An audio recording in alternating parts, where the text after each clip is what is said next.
Ready. Hello friends, நாங்கள் last week Mysore சின்ன family trip plan பண்ணியிருந்தேங்க. போகிற வழியிலேயே பண்ணாரி அம்மன் கோயிலில் போய் சாமி கும்பிட்டு நாங்கள் டைரெக்டாக மைசூர் போயிட்டோங்க. மைசூர் ஜூவில் வந்து பார்த்திங்கன்னா நாங்கள் ஒரு 2 to 3 ஹவர்ஸ்க்கு மேலே ஸ்பெண்ட் பண்ணியிருப்போம். ஏன்னா அவ்வளோ அனிமல்ஸ் இருந்துச்சுங்க. குட்டீஸ்க்கு ஒரு சூப்பர் ஸ்பாட்னே சொல்லலாம். அது இரண்டுமே ரொம்ப என்கேஜிங்காக இருந்தான். இது என்ன அனிமல், இது என்ன அனிமல்னு சொல்லி கேட்டுக்கிட்டே இருந்தான். நாங்கள் அதைய முடிச்சுட்டு நாங்கள் அப்படியே மைசூர் பேலஸ் போயிருந்தோங்க. மைசூர் பேலஸுமே சூப்பராக இருந்துச்சு. நாங்கள் அங்கே ஒரு 1 ஹவருக்கு மேலே டைம் ஸ்பெண்ட் பண்ணியிருப்போங்க.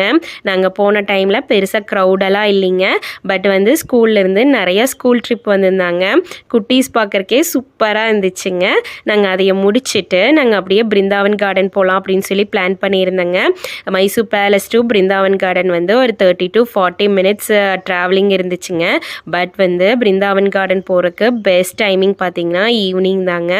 ஈவினிங் வந்து லைட்டிங்ஸு, அப்புறம் ரொம்ப பீஸ்ஃபுல்லாக இருந்துச்சு. அப்புறம் வாட்டர் டான்ஸ் எல்லாம் வச்சுருந்தாங்க. குட்டீஸ் கூட சூப்பராக விளையாண்டோம் பாலெல்லாம். அதை முடிச்சுட்டு ஹால் போட்டுட்டேங்க. காலையில் ஃப்ரெஷ்அப் ஆகிட்டு சாமுண்டீஸ்வரி டெம்பிளில் சாமி கும்பிட்டு நாங்கள் ரிட்டன் வந்துட்டோங்க. இந்த மாதிரி விலாக்ஸ் பார்க்குறக்கு ப்ளீஸ் ஃபாலோ அஸ். தேங்க்யூ.